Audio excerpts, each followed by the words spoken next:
Welcome everyone to See You on the Weekend.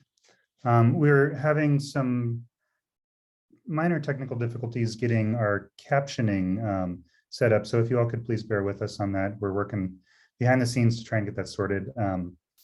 In the meantime, I'm gonna go ahead and kick us off. So See You on the Weekend is an ongoing series of lectures featuring cutting edge research and creative work from CU Boulder's world-class faculty. Today's webinar is titled Camping Grounds, Public Nature in American History. My name is David Means, and I'll be your moderator. I'm the director of the Office for Outreach and Engagement, which sponsors this series. We're so glad that you could join us for today's program. A few logistics before we get started. Attendees may submit questions by clicking the question and answer or Q&A button, which is located at the bottom of the Zoom window. These will be sent to the presenter and the moderators for their consideration and will not be visible to the other audience members. Due to the size of the audience in our format, the chat function has been disabled for the talk. We may not have time to get to everyone's questions or all of everyone's questions, but we will certainly do our best to address all of the themes that are most common. The webinar is being recorded, and by Monday, we'll add a link to our website where you registered for this program, and you should be able to view the recording there. So it is now my pleasure to introduce today's speaker. Phoebe Young is Associate Professor of History at the University of Colorado Boulder. Her research and teaching focus on the cultural and environmental history of the modern United States and the American West. Professor Young received her BA from Bryn Mawr College and her PhD from the University of California, San Diego. She arrived at CU Boulder in 2009. In 2016, she received the Boulder Faculty Assembly Award for Distinction in Teaching. And in 2020, the Award for Teaching with Technology in Arts and Sciences. Professor Young has received multiple prestigious awards and grants in her field, including fellowships from the Henry E. Huntington Library, the Smithsonian Institution, and the American Council of Learned Societies. Professor Young's most recent book, published in 2021 by Oxford University Press, is titled Camping Grounds, Public Nature in America, from the Civil War to the Occupy Movement. In it, she traces the hidden history of camping and the outdoors in American life that connects a familiar recreational pastime to camps for functional needs and political purposes. Finally, in addition to all her very impressive scholarly accomplishments, as a faculty member, Professor Young is also a proud Buff parent. Her son is currently a first-year CU Boulder engineering student, active in the marching band. So we're very lucky to have Professor Young with us today. Please join me in welcoming her to See You on the Weekend. Welcome, Phoebe. Thank you, David. I am pleased to be here, and it is so wonderful to coordinate with CU's Office of Outreach and Engagement. So thanks to the whole team supporting this event today. So let me start by getting my screen sharing going here. Hopefully everybody can see this lovely image of a tent by the water there. I'm thrilled that so many of you are able to join me and us today. It's shaping up to be a beautiful afternoon here in Boulder. Snow still on the ground, but a hint of spring in the air, and maybe not quite warm enough for this camp out, at least for me. But thinking about this image, right, it's kind of a nutshell of what springs to mind when we think about camping, away from the hustle and bustle, a beautiful spot where you can revel in the solitude of nature, enjoy a colorful sunset, a crackling fire, and a cozy tent. It's kind of a reflexive mental image of what we hope to find each time we head out to the campground. And it's what entices millions of Americans to pitch their tents on some piece of public ground every summer. So my book, published last year, kind of takes a deep dive into the history and culture of exactly this, something we think we already know about. And it asks, how have we come to take this for granted? What are the roots of this practice? Why are we so attached to this particular version, and what complexities hide underneath its kind of simple siren song? Camping is one of those things that seems universal. It fits so squarely into our understanding of what Americans do, how we get back to nature and connect with each other in the great outdoors. It seems like, in short, a perfectly natural thing to do. But as the research that I've done over the past dozen years here at CU suggests, this is actually a very particular historical development and a construction of our culture, not an inborn universal need to get back to nature. And even if it was, it doesn't really help us to understand why we tote half a garage full of gadgets out into the wilderness, and why we expect the state or federal government to provide us with driveways and picnic tables and fire rings for $20 a night. How did camping become a key practice for modern Americans to claim their piece of public nature? So in the book, I talk about three kinds of camping, as David mentioned: recreational, functional, and political. And I'm going to give you just a taste of a few stories from each of these. And first, I'll start with the recreational side, since that tends to be the dominant image we have of sleeping outside, and the baseline from which the other two are typically measured. Then I'll pause to hear and respond to some of your questions and comments. And after that, we'll dive back in to talk about functional and recreational forms and a little bit of how they all get intertwined with each other and with our social contract, what it means to claim a piece of public nature, and how we share the outdoors. And then there'll be more time at the end for your thoughts and questions.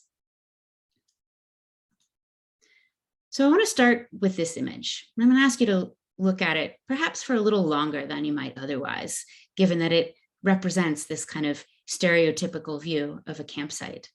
But I want you to look at it and ask yourself, what is camping in this image? Why does it matter?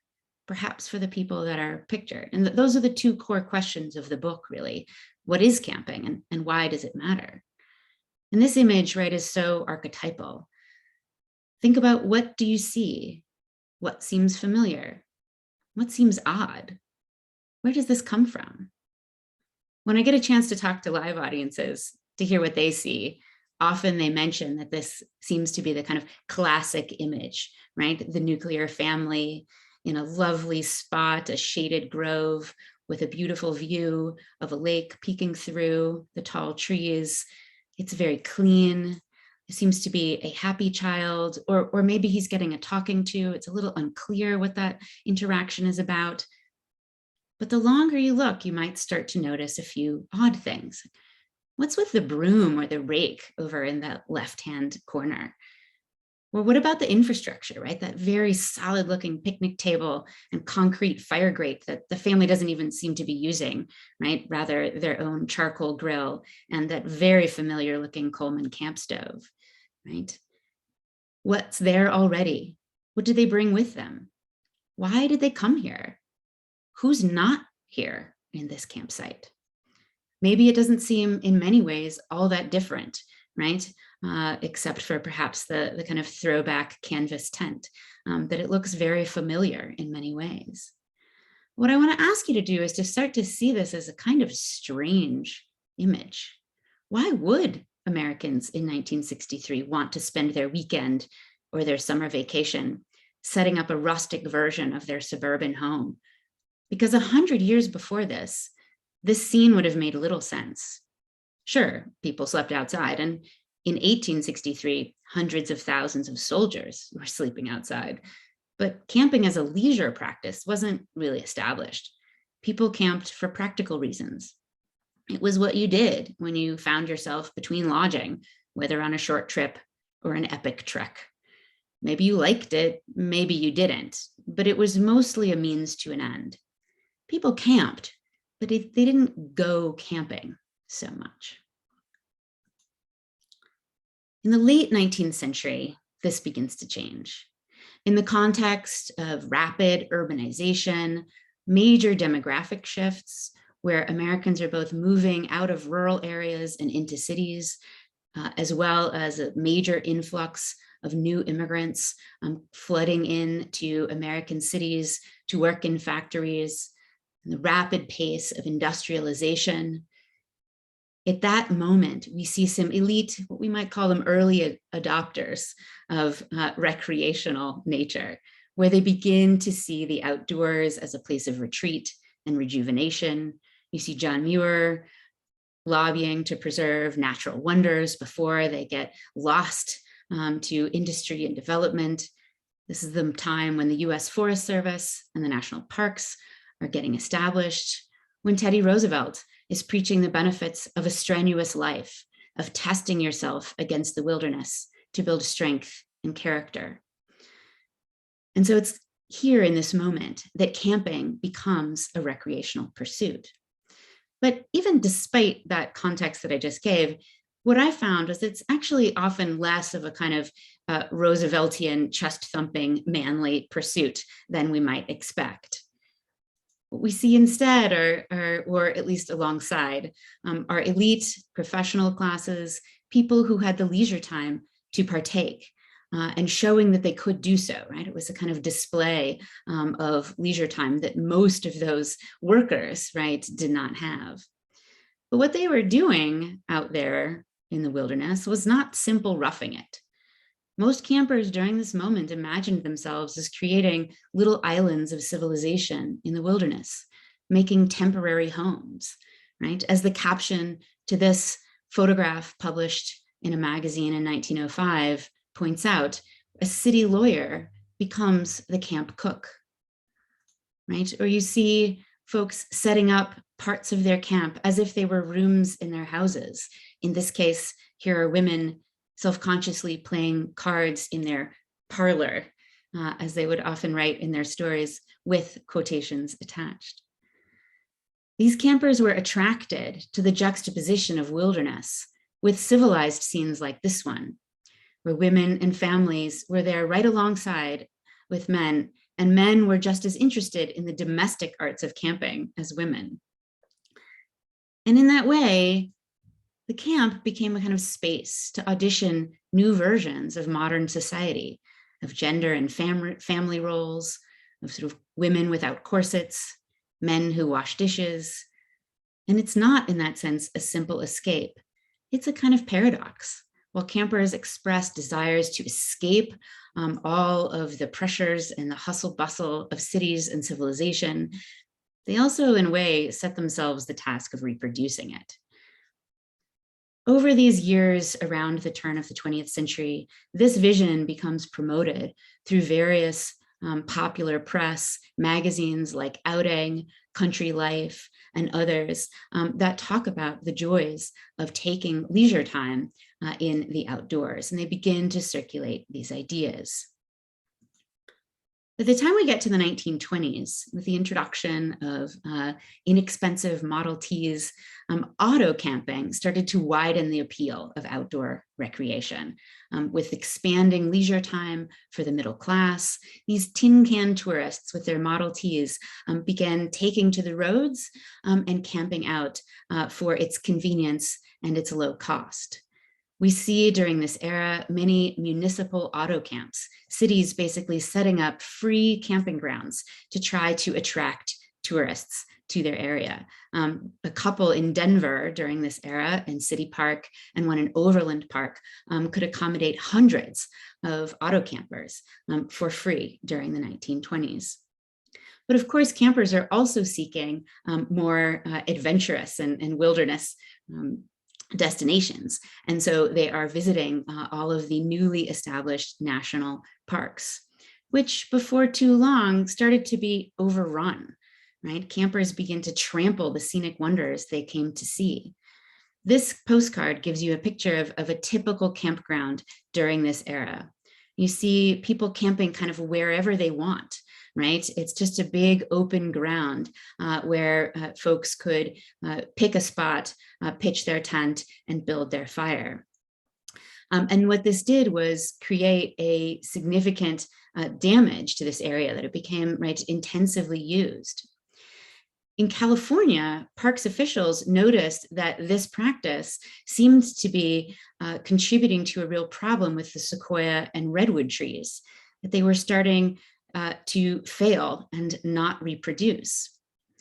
So the Park Service in the late 1920s calls in this fellow, Emilio Meineke, who's a plant pathologist. Basically, he looks at the troubles and diseases that trees and forests have. And so he goes out to the Sequoia National Park and takes some time to study the problem. And he concludes that humans were at the root of it.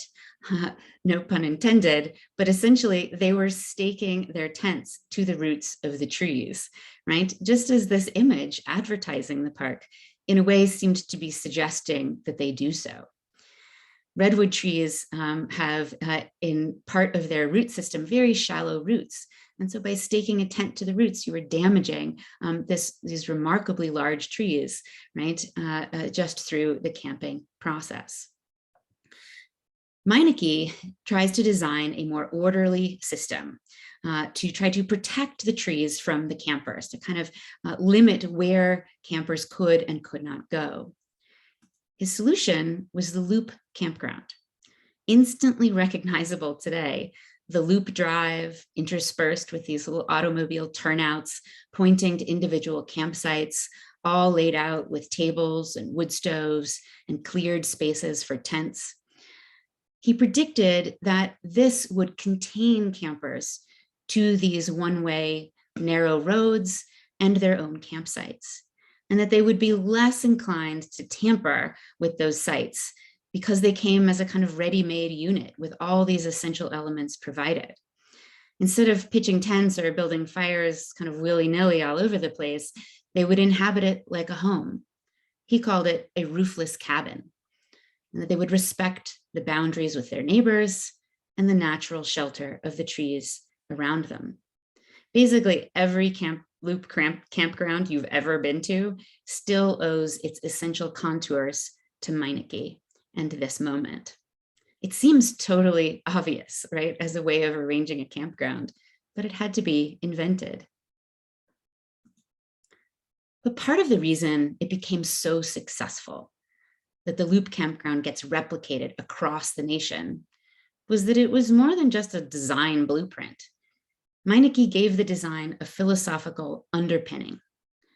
Through this process, where he started to see campers first as these kind of menacing dolts, right, threatening the forest ecology, kind of rampaging through the trees, he begins to appreciate kind of what they're trying to seek as worthy experiences of rest and democracy.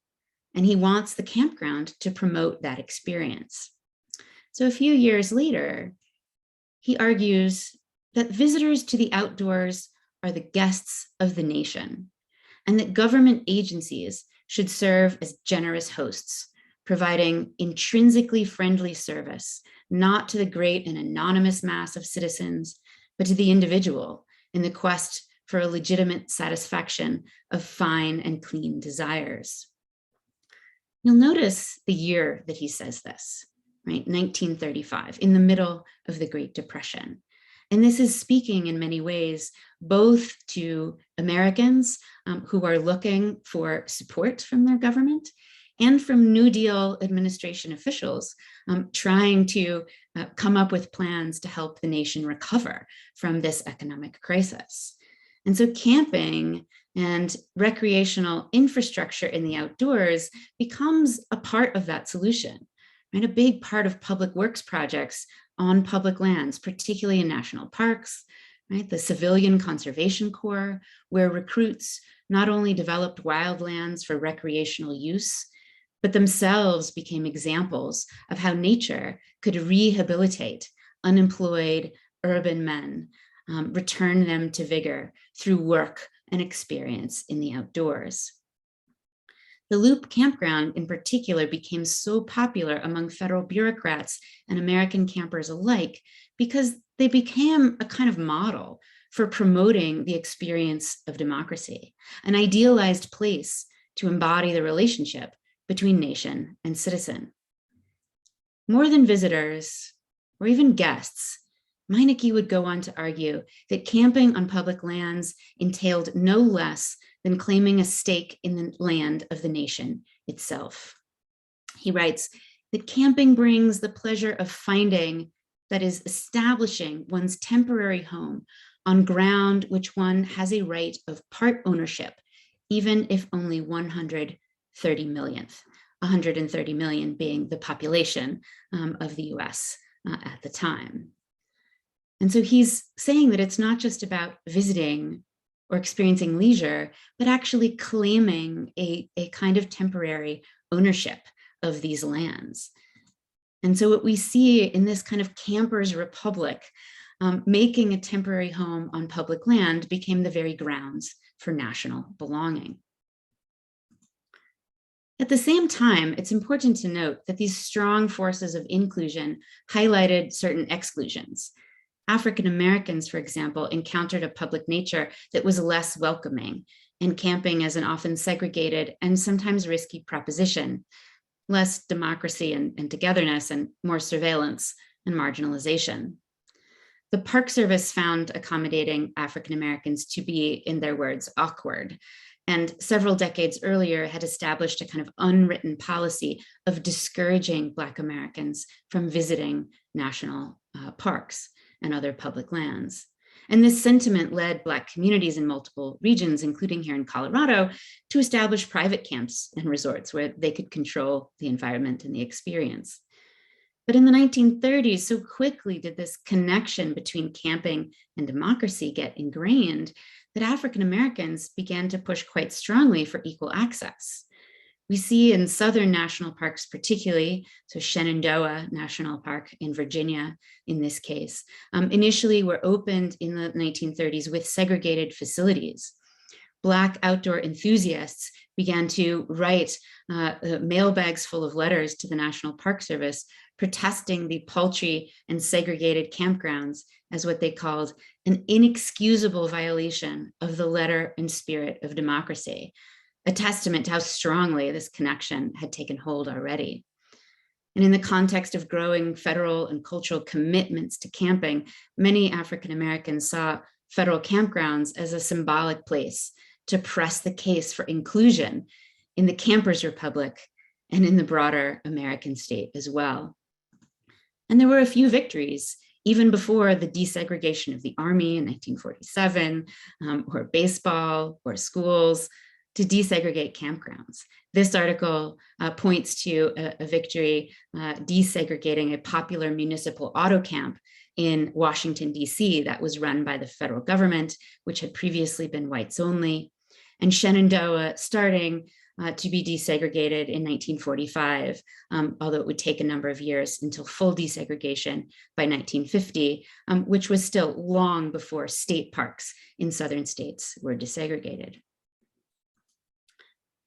In the post-war years, we see the popularity growing very quickly, and descriptions of these well-ordered campgrounds with children climbing trees and dads chopping firewood and happy housewives cooking dinner, campgrounds with daily firewood delivery, trash pickup, and hot showers, kind of all these ingredients for family togetherness, and in a way, a kind of prototype for suburbia. This map, which could be a suburban housing development, was in fact a campground layout for a new campground in Yosemite. But it got to be so popular, right, that the same cycle repeats. People began to love the outdoors to death, and people began to worry about crowding in campgrounds, frustrating experiences that hooked into fears about overpopulation, right? And this kind of very busy image on the cover of Time magazine where, right, nature doesn't seem to be pretty happy about being overrun by all of these campers. Seems to be, in a way, back to where the problem started. And so what you see in the aftermath of this in the middle 1960s and into the 1970s, the development of new forms and perspectives on camping as young people particularly begin to look for ways that would allow them to express their social convictions, foster new respect for nature, and assist in their quest for self-discovery and self-renewal.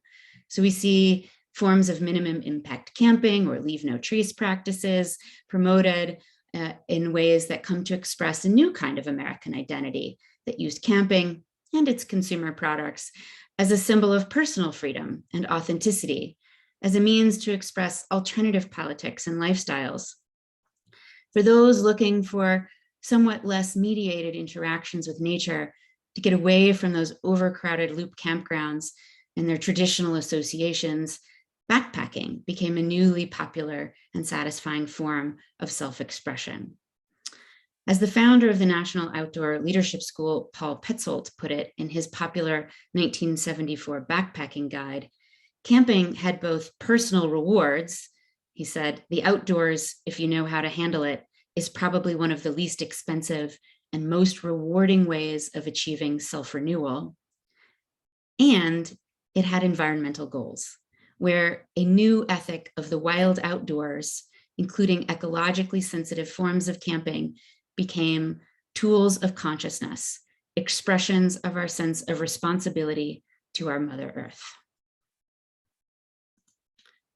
So whether in a loop campground or a backcountry camping, seeking solitude and self-renewal, or the domestic joys of setting up camp, exemplifying democracy, family togetherness, or environmental sensibilities, in any of these forms, recreational camping became a potent mode for Americans to link access to nature with civic belonging. And I'm going to pause there.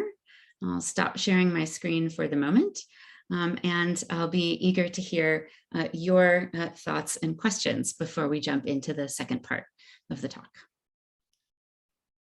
So to all our participants, please do use that Q&A function at the bottom of your window to submit your questions here, and we will sort those and get those posed in the discussion here. While folks are thinking about that, I'd like to ask Phoebe, I was so struck by those black and white photographs at the start of the talk. I think 1905 was the date, and the lawyer turned camp cook and the parlor. Can you say more about the cultural background that led that juxtaposition between civilization and wilderness to be so appealing for folks? Yeah, great question. So, I mean, partly people are driven to connect with the outdoors because they feel like it's something they're missing, right, more in their daily life, that this is a moment of great cultural dislocations, even for folks kind of at the, top end of the social structure, right, that had been just a few generations removed from what was, a largely agricultural, rural nation where people had daily contact with the outdoors. So what you get in the late 19th century is some urban people kind of looking around and realizing they've lost touch with what feels like a really core part of national identity, right? In some ways, it's like baked into the founding of the US, right? Of kind of contact, of mixing your labor with the land. And so they want to go out and connect with this nature, to kind of reconnect with the land. But that they're also a little bit nervous about going completely wild, right? Of being disconnected from sort of proper bounds of civilization. So they're kind of like trying to tread this middle ground. And so out of that is what comes this appeal of being able to kind of set up house, to kind of recreate just a little bit in miniature of the kind of pioneer experience, right? And so you get men and women writing about kind of the joys of decorating their campsites, right? Or of, developing, recipes and kind of really getting a good meal on the table. And they find themselves kind of very, very proud, right? And satisfied that they're able to do it, that it's, even if they've lived in cities for generations, right? That they're still able to do that out in the wilderness. And so that I think is really kind of one of the sort of deeper origins of that appeal, but it's very common. You see it all over the writings of that time. Great, so thanks for the questions that are coming in. A participant named Lynn has offered this: I like communal housing, so what about the decline of communal campgrounds? I take that to be indicating sort of an emphasis on communal activity versus a kind of individualism, and I'm wondering if that's something that you could speak to. Yes, so I mean, in the the early designs of the Loop campgrounds, Meineke and other designers wanted to try to balance individual space in that sort of individual campsites, of giving families their own space to have kind of private life. They also would build, as are very common in national park campgrounds, kind of group campfires, right? Or amphitheaters where people could gather, and so they could have both. And Meineke very much thought of the campground as a kind of hotel, or not a resort per se, because he didn't think it was about luxury, but where there was a community that would get built kind of temporarily as people would sort of come and go. But that the emphasis was really on making sure to balance that with individual space that campers could feel a sense of responsibility towards, so that they would both maintain that space as well as kind of keep friendly relations with their neighbors. And so Meineke thought it was important to have kind of breaks between each campground, right? Bushes, so that you could, in the good fences, make good neighbors kind of principle, that's what they wanted to build into the sites. You do see group campgrounds come in a little bit later, where it's kind of recognized that the individual campsites don't work for all groups, but that in most of these public Loop campgrounds, that it's really about kind of balancing the individual with the kind of community activities. I hope that answers the question. I think so. Lynn did offer a follow-up here that I'll just read. It says also communal living and camping is more environmentally favorable.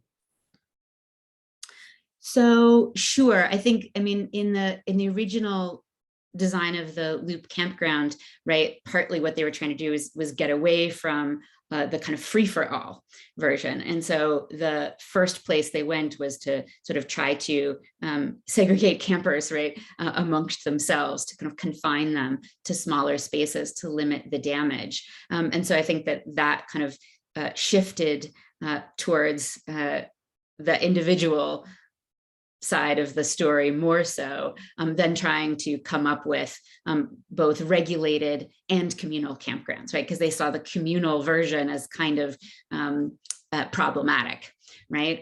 So yes, in that sense, they replicate a lot of that infrastructure, right? The fire grates and the picnic tables, that each site has to have one of them.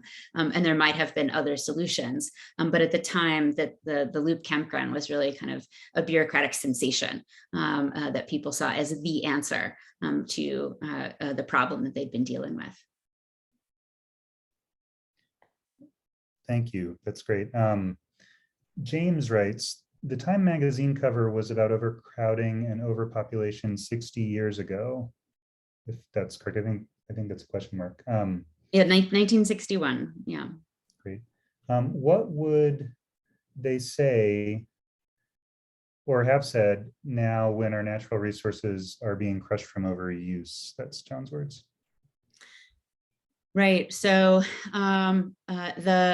that cover, I think, is talks a little bit less about, right, the kinds of questions we might have today about kind of or even that Meineke was worried about in the 30s, about the impact of human use on the land itself, and much more about the experience in the outdoors, right? That it's about, becomes as much about kind of amenities of having, all the kind of conveniences of city life, but out in the outdoors, as well as people feeling frustrated with crowded conditions, right? That's not what they go to the outdoors for. They want to go to experience, some elbow room and space and solitude, and that the Loop campground, the crowds made it feel overrun, and that sort of made it a kind of less relaxing, a rejuvenating experience for some, more anxiety provoking,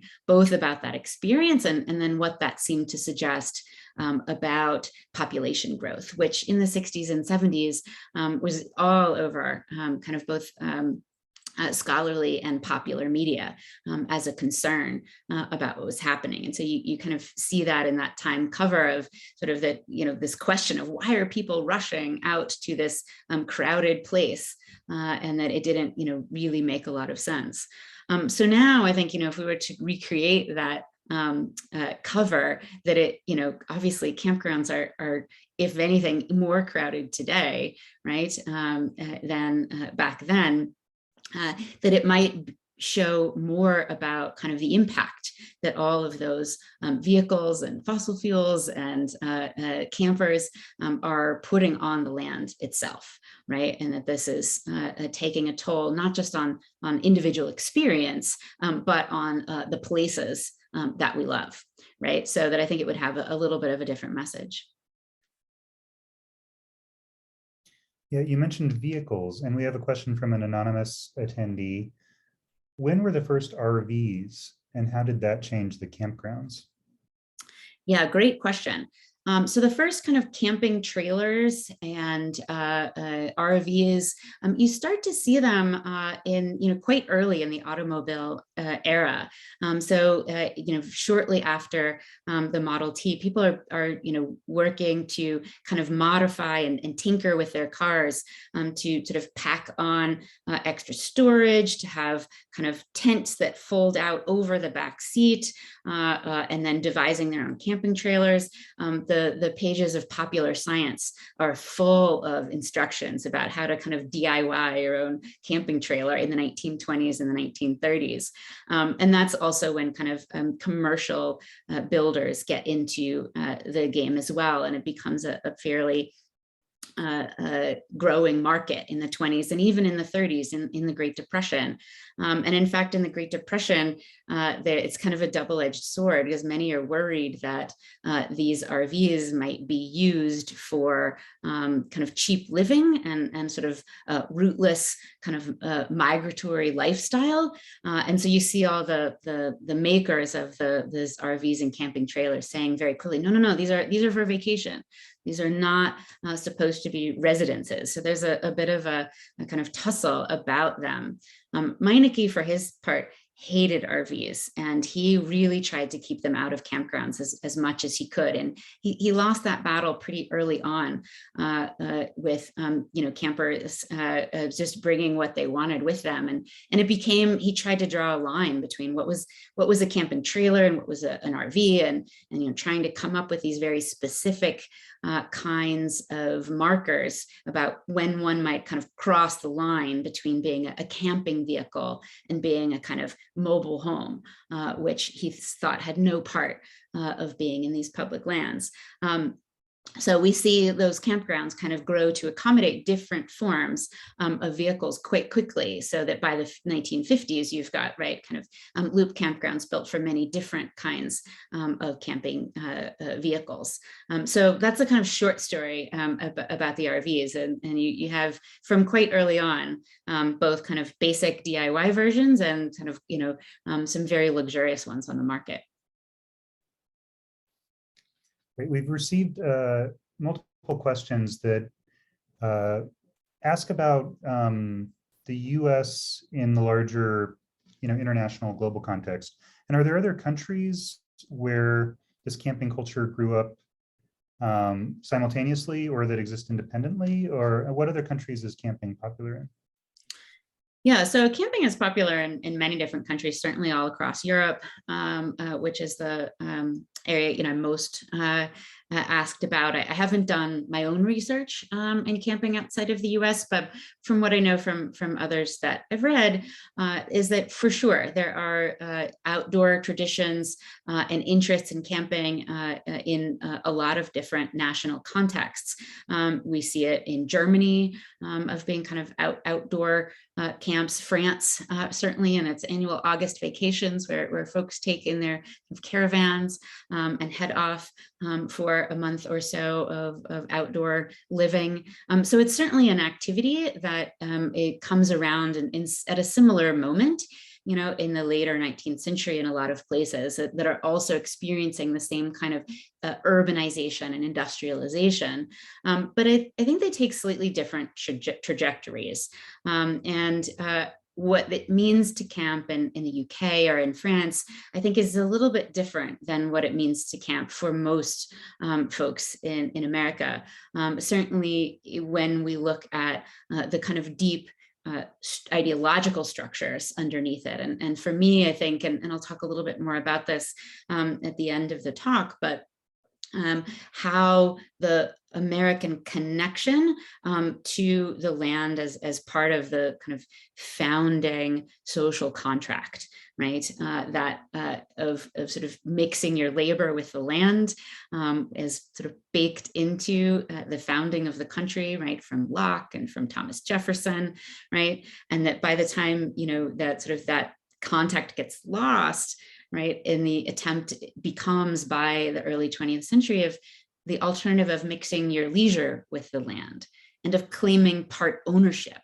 And so that is rhetoric that I haven't, again, done a thorough parallel comparative investigation, but from what I've looked at, that kind of language, right, of claiming part ownership is kind of less important in European countries, particularly. The activity of camping, certainly popular, but that kind of connection to nationalism, right, and national identity and belonging is kind of goes through a different route than it does in the US.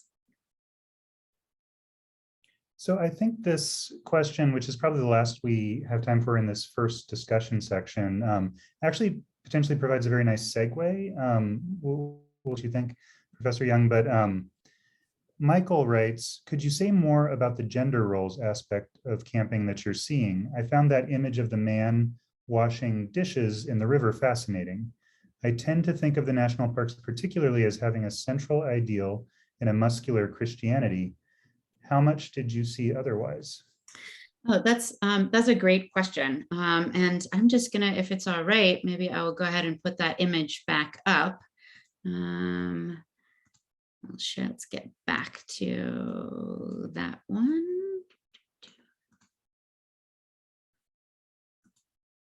There we go. Yes. So you can all see the dishwashing husband here.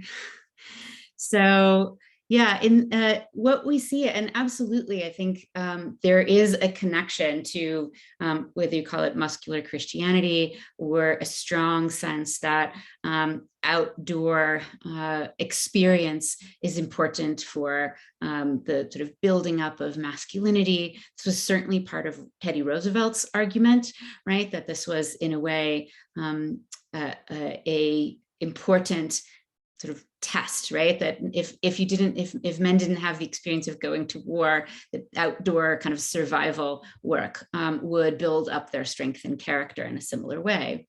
But in this sense, I think in these gender roles, I mean, we see women in these campsites really from the get-go.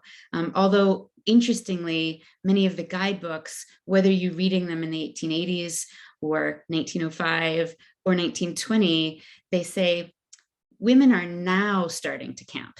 Right? So they've been there all along, but there is this sense of that women are now being invited, right, into the campground, and that men are the leaders, kind of, and women, once it's cleared out enough that men can or women can follow into the outdoors. But we also see in these spaces is a kind of way in which the wilderness allows people to experiment with different kinds of gender and family roles, right? So the woman in this picture, her name is Rena Phillips, and she wrote a number of articles for Outing magazine. And you see that for 1905, she's actually wearing a relatively short skirt. And she even talks about sometimes she goes in pants when she's camping, but then she puts a skirt on when she goes back to civilization. And so a lot of what's happening here, like women are experimenting, right, with new forms of dress. They're experimenting, many of these elite campers, of kind of making house without servants. So in the 19th century, having a live-in servant was kind of the marker of middle-class status, right? And so, but by the time you get to the 1920s, that's really not the case. And so in that interim, that middle period, we see in the campsite, people talking about like going on a vacation without servants, of doing their own chores, right? And so in that sense, we see the gender roles, right, that there's some experimentation going on around, again, sort of women's roles and dress, of men's responsibility, right, of companionate marriage, of kind of a lot of discussion about couples going on honeymoons, camping and things like that. And so it's really ripe place to sort of look at how people are talking about what kind of modern life might look like, and that somehow the wilderness gives them this container, right? That's just a little bit apart from the propriety that's required back in the city to try that out. And then, they can go back and fall back into their normal roles when they head back home, but having had this experience of what it might be like. And there's no direct link. I mean, this is culture here, right? There's no kind of easy cause and effect of like, oh, they tried this out in the campground and then came home as advocates for dress reform or women's suffrage, or, sort of men taking on more housework. But you see kind of when you step back and look at the broader cultural issue that these are things that are coming, right? And that over time, the shifts in kind of family expectations do happen. And we see them kind of a little bit earlier in the campsite than you see them in the city. So that's I could keep going on about this one. There's a lot to say about this. And in this particular image, Rena Phillips narrates her husband's washing dishes in the creek with kind of the joy that he takes by washing them with mud. And suggests that he probably wouldn't be so interested in doing it back home, but she's perfectly happy to let him do it in this way when they're in the campground. So it's a really fascinating story. Thanks for asking that question.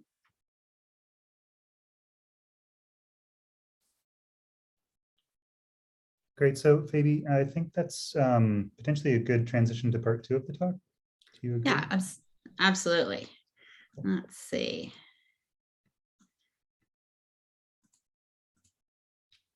All right, we're going to shift gears. In January 2012, Jonathan Jarvis, the director of the National Park Service, took a seat at the witness table in a packed hearing room on Capitol Hill. And he was there to speak about the subject of the inquiry, camping. Specifically, the House Oversight Committee on the District of Columbia wanted to know who made the decision to allow indefinite camping in McPherson Square, a park 2 miles north of where he sat, where some 300 folks were encamped on national park land.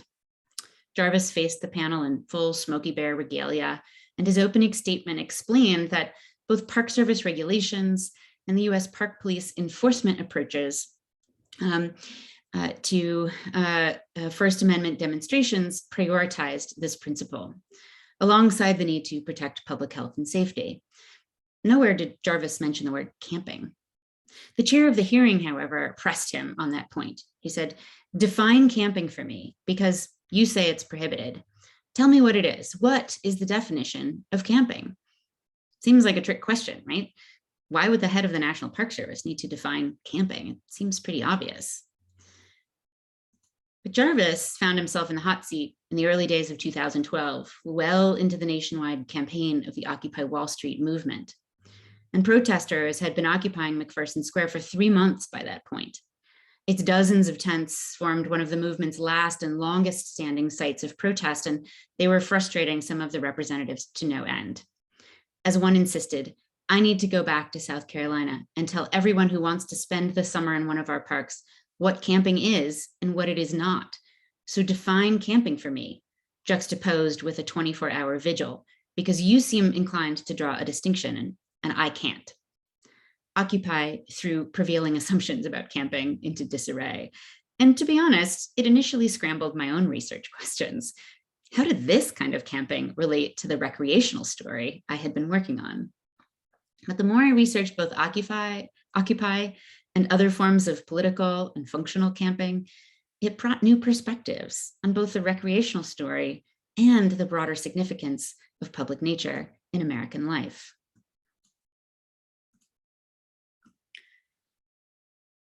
So Jarvis tried to clarify. He says, Occupy was engaged in a political action for which camping served as a means, a logistical support for a round-the-clock vigil, as opposed to the recreational pursuit in which camping was the end in itself. Unsatisfied, some representatives continued to press him to identify the most fundamental feature of camping rather than the motivating factor, which Jarvis boiled down to sleeping or preparing to sleep outdoors, or the use of parkland for living accommodation purposes. And as several representatives pointed out, according to this definition, Occupy was in fact camping. Protesters were sleeping, preparing to sleep, and using tents for sleeping, actions that, according to those regulations, were expressly prohibited at McPherson Square. Jarvis insisted, however, that occupiers were equally engaged in First Amendment expressions, actions that were explicitly permitted there. And for him, protecting those First Amendment rights superseded prosecuting scofflaw campers.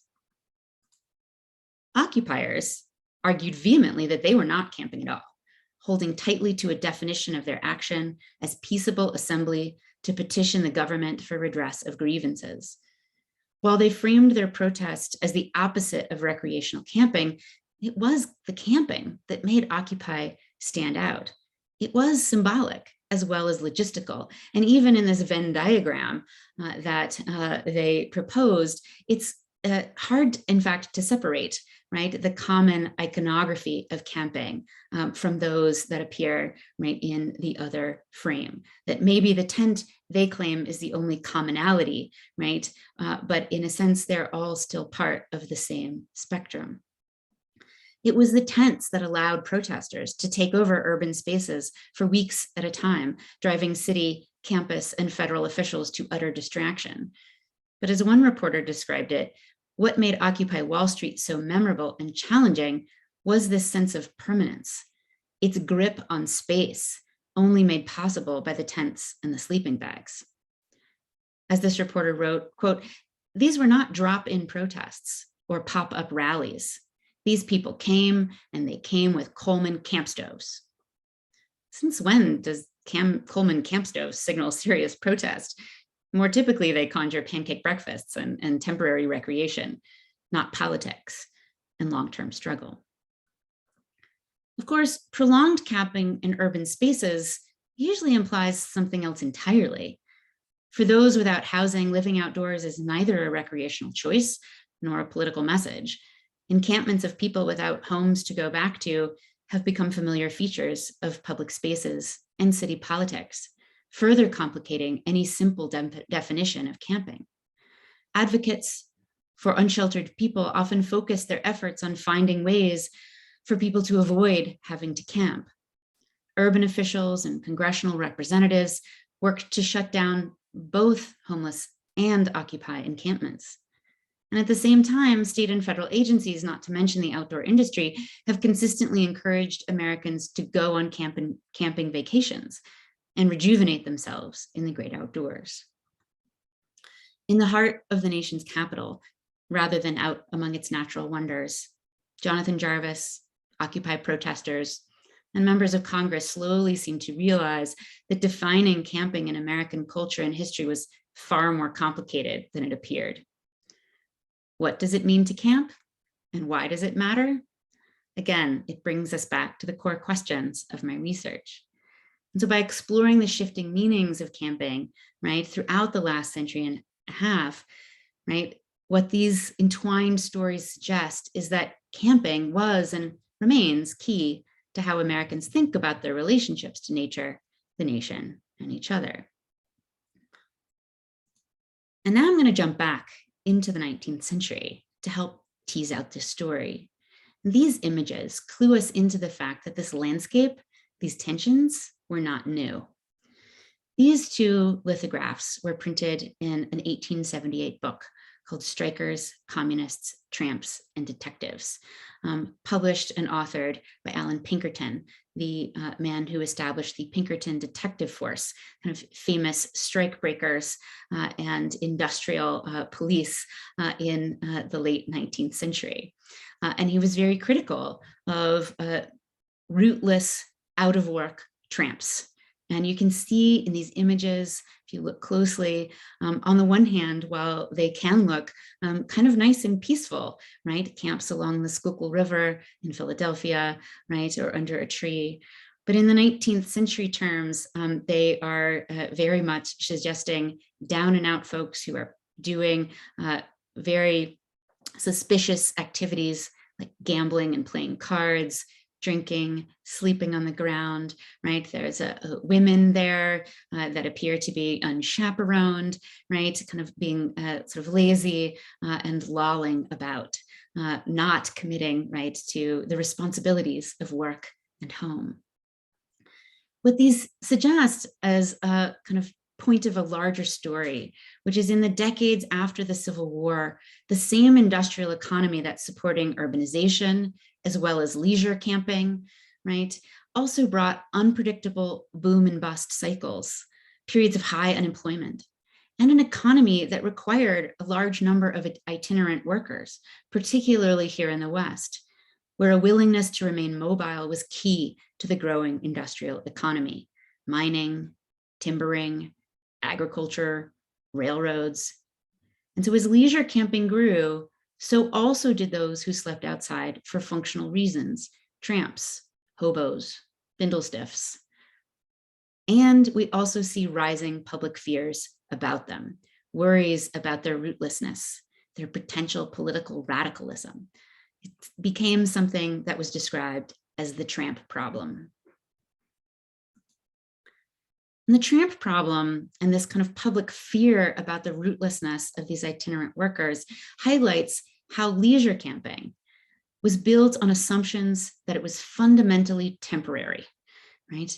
Society grew more and more suspicious of the need to camp for functional reasons for the long haul, something that just a generation before was pretty ordinary.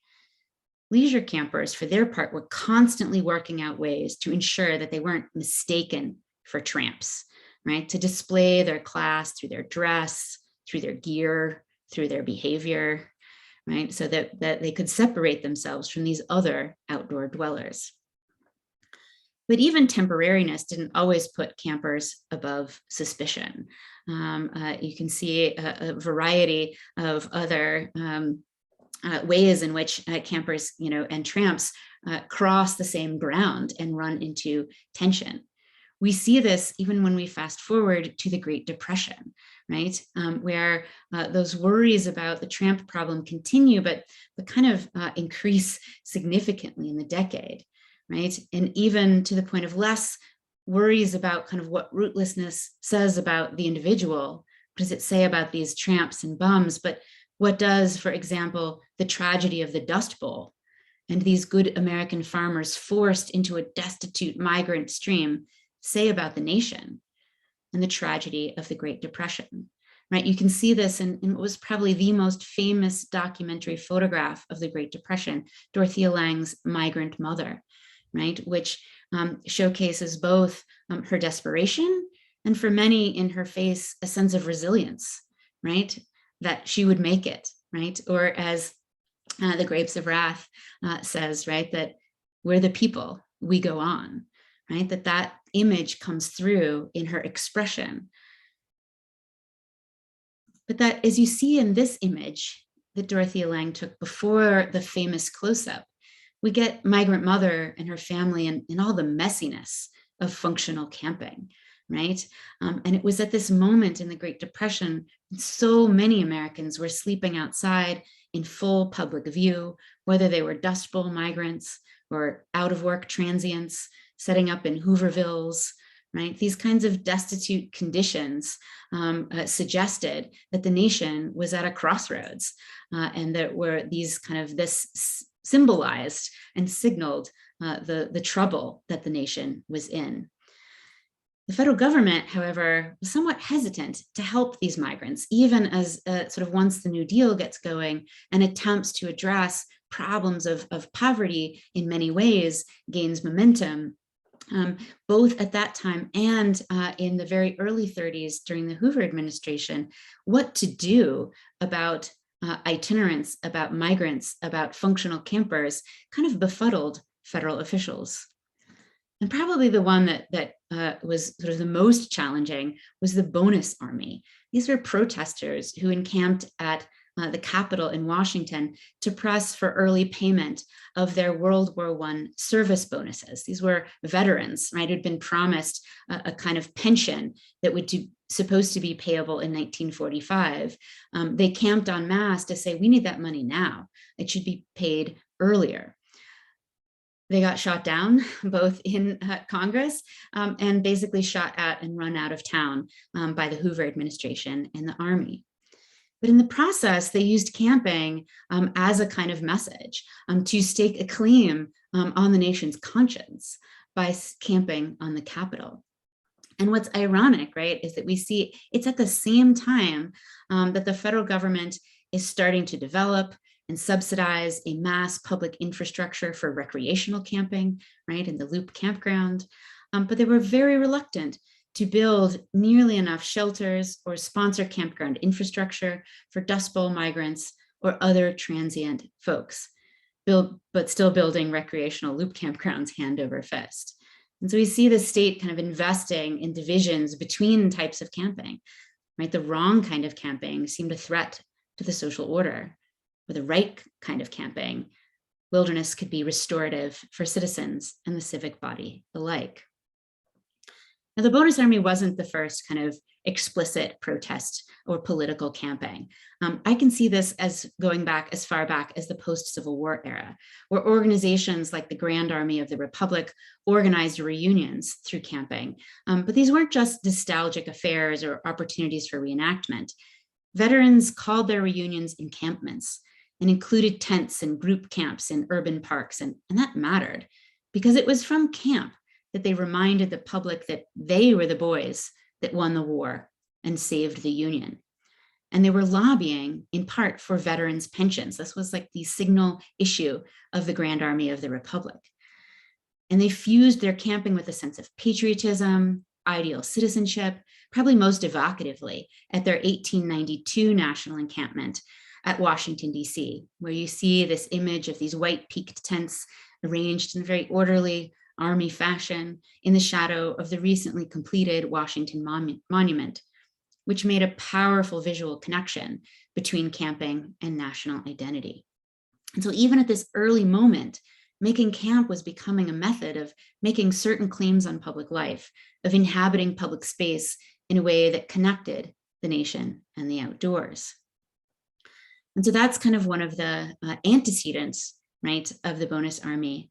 And then we see a couple of decades later, fast forwarding to a flurry of encamped protests in the late 1960s through the early 1980s.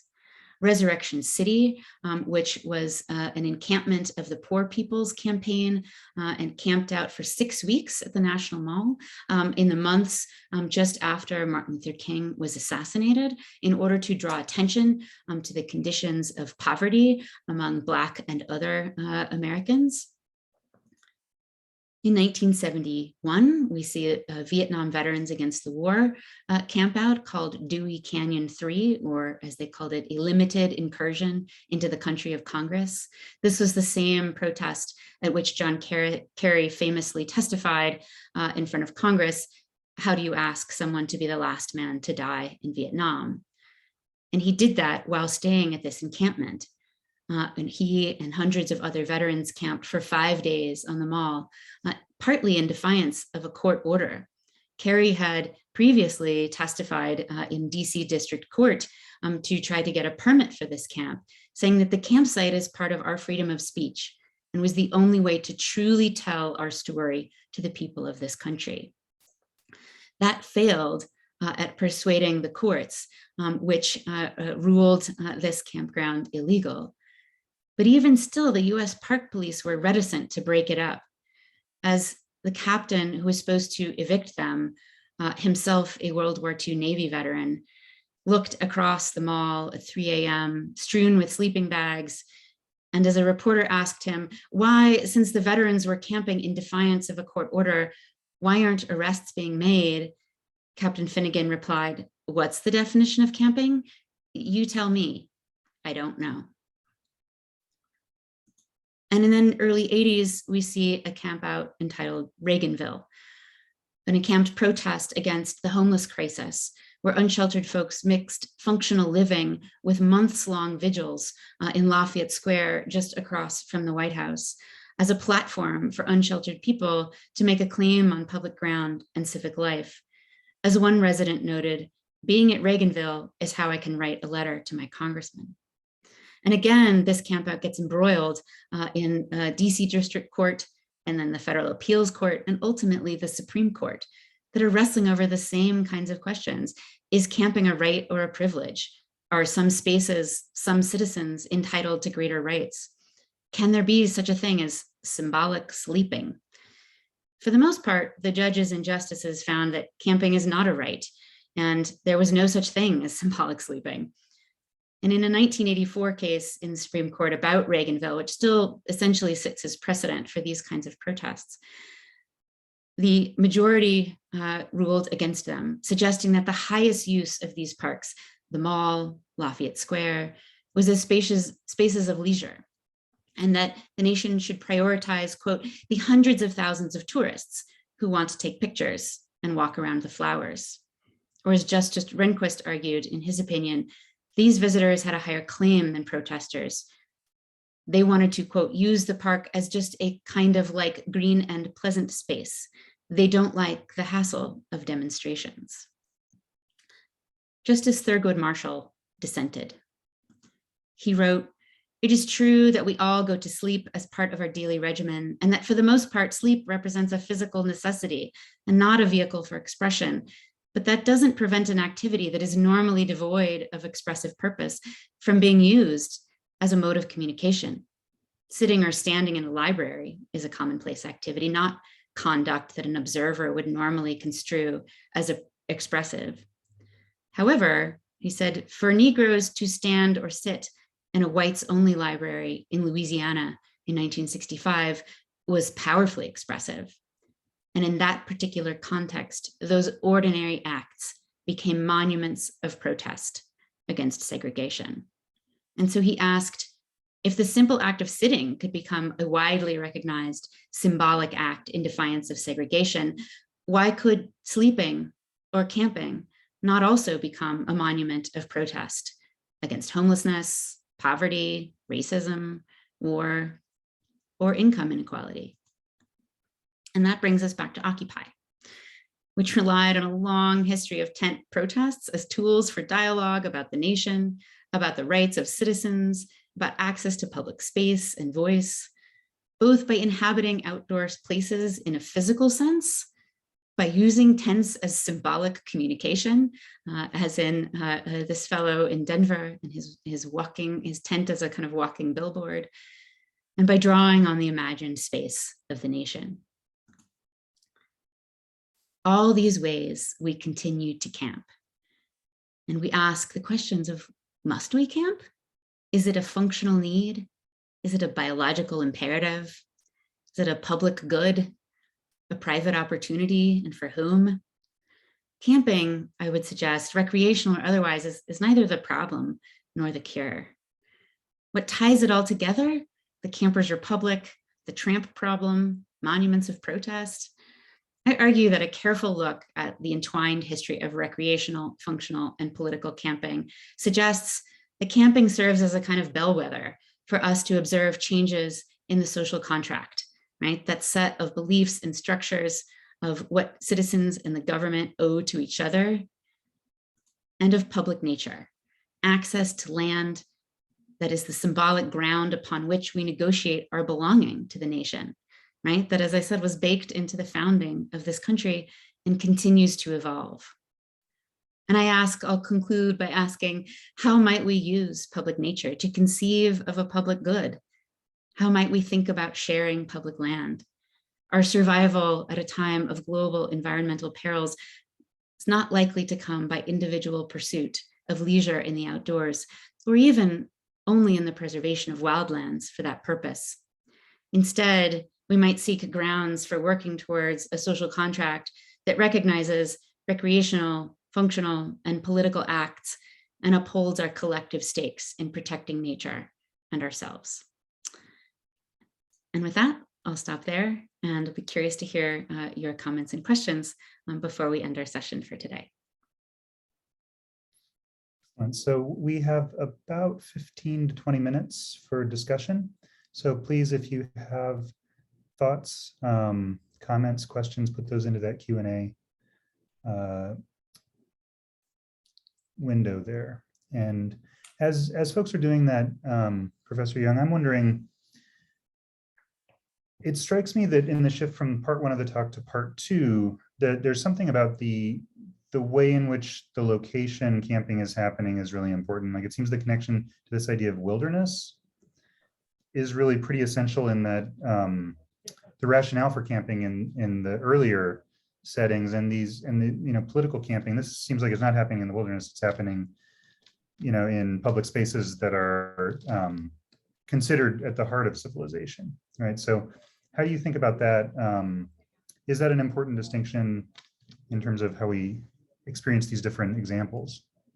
Yeah, I'll give the annoying historian answer, which is yes and no.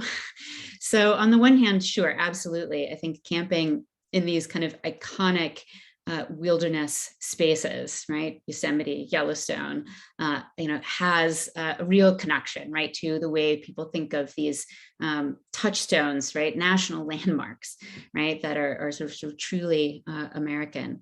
But I also think that the practice of camping, particularly in the way the Loop Campground established it as a kind of replicable experience, right? Any kind of campsite with the driveway, picnic table, fire ring could kind of substitute for any other one.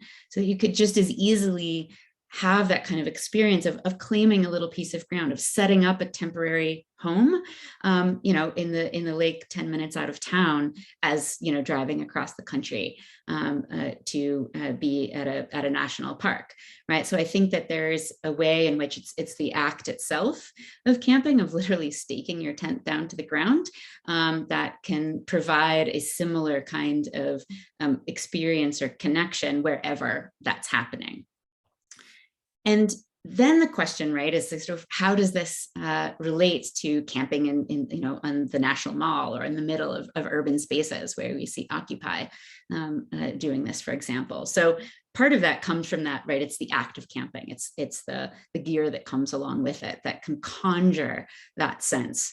And I also think that in many ways, camping and using the national parks or state parks camping logo, right? And we saw it in that one poster, the Yes We Camp poster from Occupy, that uses that tent signal, right? Which is the thing you see on the highway, it's campground over there. That they're in a way drawing upon that notion of public land, right? That campgrounds are kind of a fundamentally public space, right? That Meineke notion of that we all have a right of part ownership of that space. And so in a way, these protest camps are drawing on that symbolism of camping in those wilderness spaces to say, no, this too should be public land, right? Or this too is about our kind of shared public futures. And so they're using it kind of in a Occupy really tried to distance itself from camping, but I see them using that symbology in a very intentional way to be able to, in a sense, re-envision, the columns of the New York Stock Exchange as a national park, right, where public good and shared values are supposed to reign, right, as opposed to private enterprise and profit. And so I think is part and parcel to their larger message.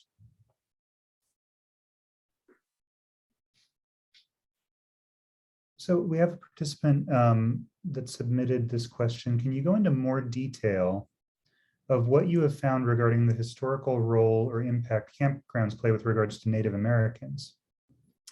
Great question. Thank you so much for that. So this was a part of the book that just, for time reasons, didn't quite make it into the talk today. But absolutely, one of the early chapters that I look at follows John Muir in kind of some of his early travels in both the South as well as his initial years in California, and particularly his interaction with Indigenous people.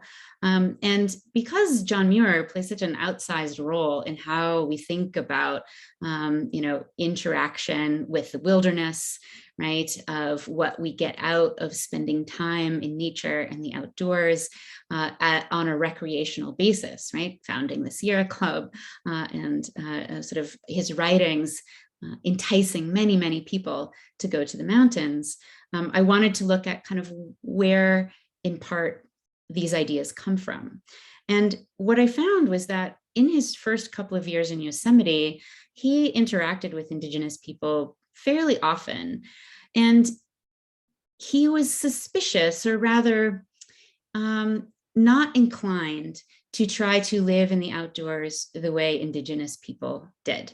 He saw their interdependence with the land as inferior in a way to his more aesthetic appreciation of the land. He's kind of famous for heading out into the Sierra with just a hunk of moldy cheese and a half a loaf of bread and some tea for a week, and sort of got his sense of kind of spiritual enrichment from that ascetic and aesthetic experience of just wandering, not tied to any need to produce something from the land. And I think that vision really lent itself to the idea of leisure in nature, of being able to rest and rejuvenate and gain kind of spiritual benefits from being out in nature. And for him, what clarified that was this distinction between what Indigenous people were doing, right? That they were practicing this kind of unclean, interdependent living off the land that he saw as kind of a rung below the sort of civilization that he sought. And so I look a lot at those kind of interactions, and there's a lot more to that story. But in particular, that is part of the analysis that I have about the emergence of leisure camping as kind of in opposition to forms of functional camping, right? So I gave the story about the kind of opposition to tramps, right? And the attempt to differentiate themselves from tramps. But we also see just a little bit earlier than that, right? John Muir is trying to draw a distinction between himself and the camping of Indigenous people, right? In the kind of functional way that he sees as less than the kinds of pursuits that he's taking. So anyway, thank you for that question, at least be able to give the short version of that story. There's, again, lots more to it, but I think I'll stop there to see if we have other questions. An anonymous attendee writes this: in Boulder, we have functional and maybe some political camping going on, but no recreational camping. Are you aware of any municipal camping programs that are teaching urban populations about recreational camping nearer where they live? Yes, so I'm not aware of that here in Boulder. I mean, obviously there's lots of recreational spots to camp outside of the city of Boulder, though tents essentially have been banned of any kind tent camping within the city. But in places like in New York, for example, there's a very large program of getting folks to camp out in Central Park, I'm forgetting the name of the big park in Prospect Park, that's it, in Brooklyn, I think, and other places where the New York Park Service will provide all of the gear, right? And so people can kind of get an opportunity to try out camping without investing in the equipment or having to go very far. And there are other programs I know in other cities that are doing very similar kinds of things.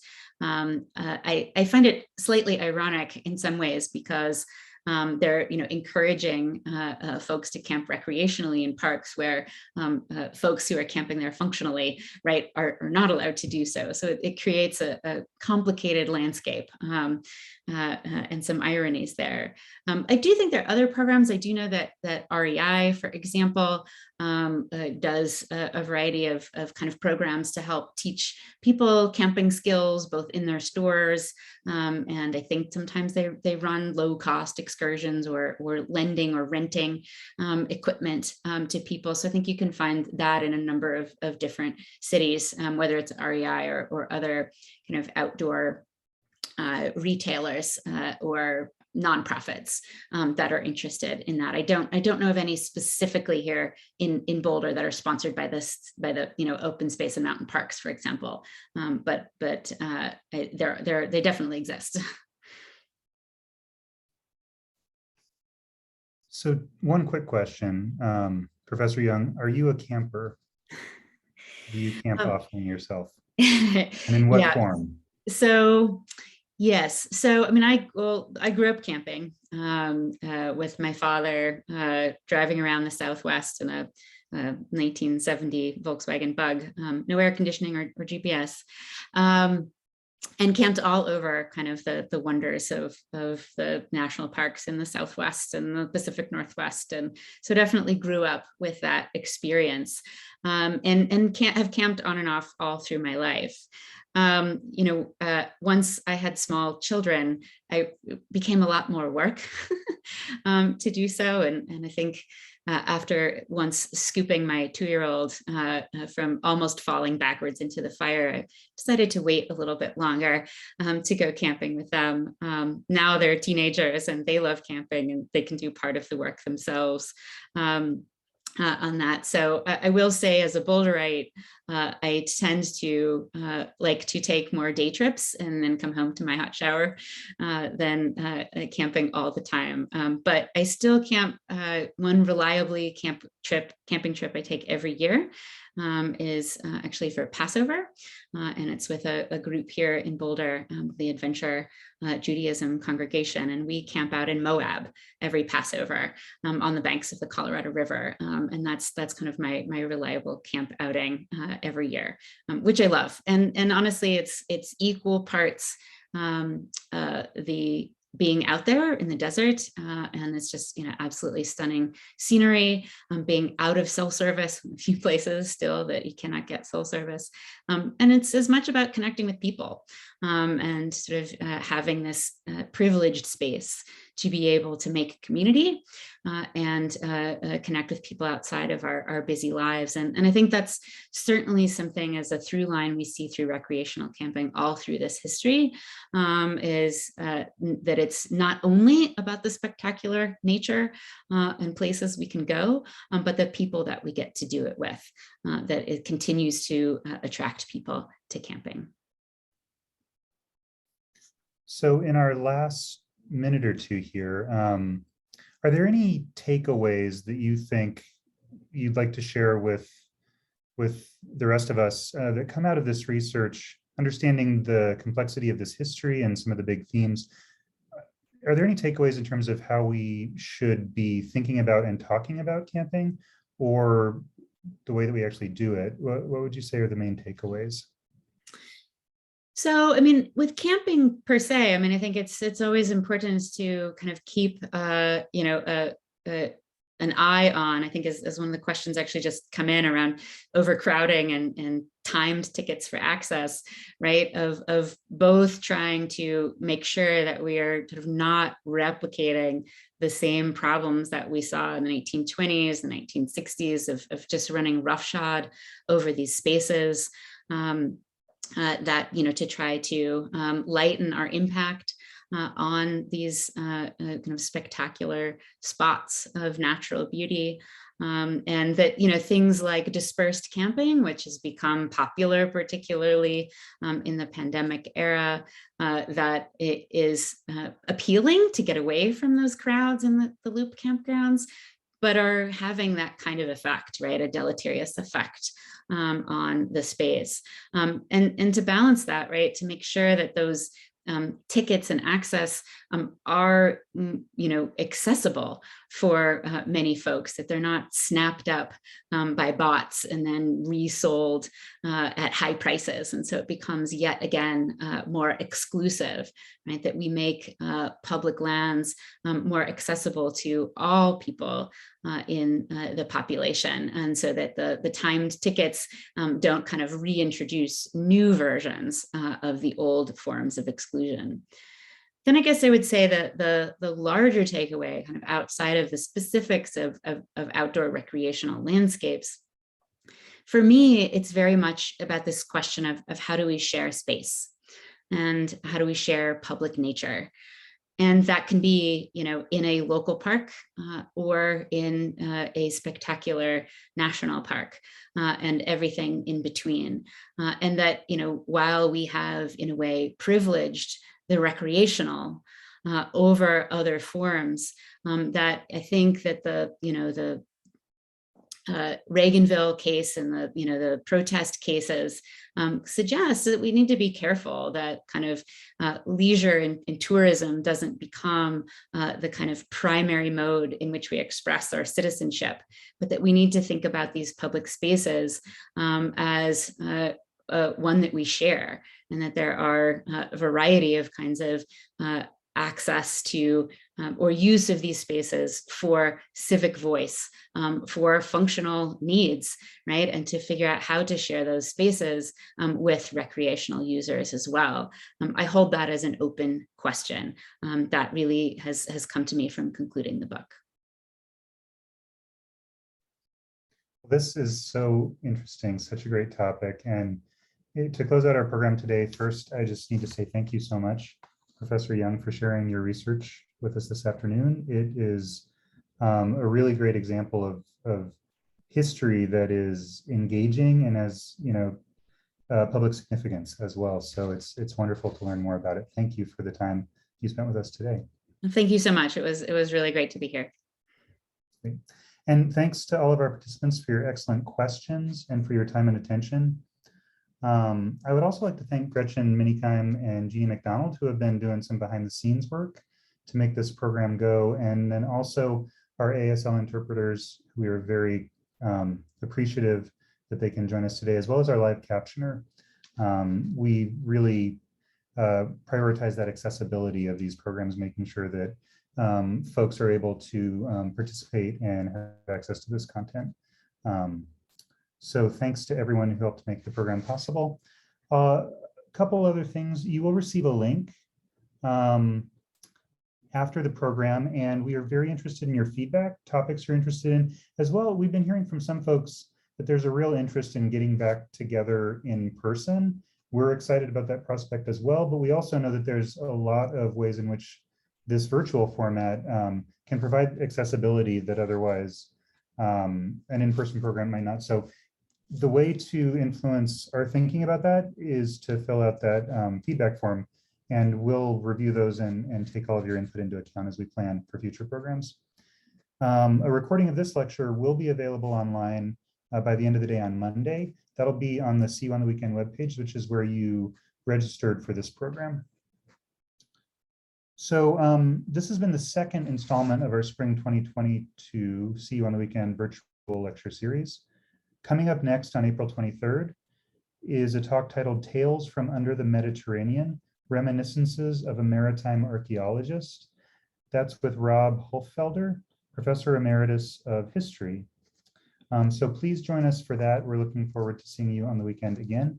And thank you so much for attending.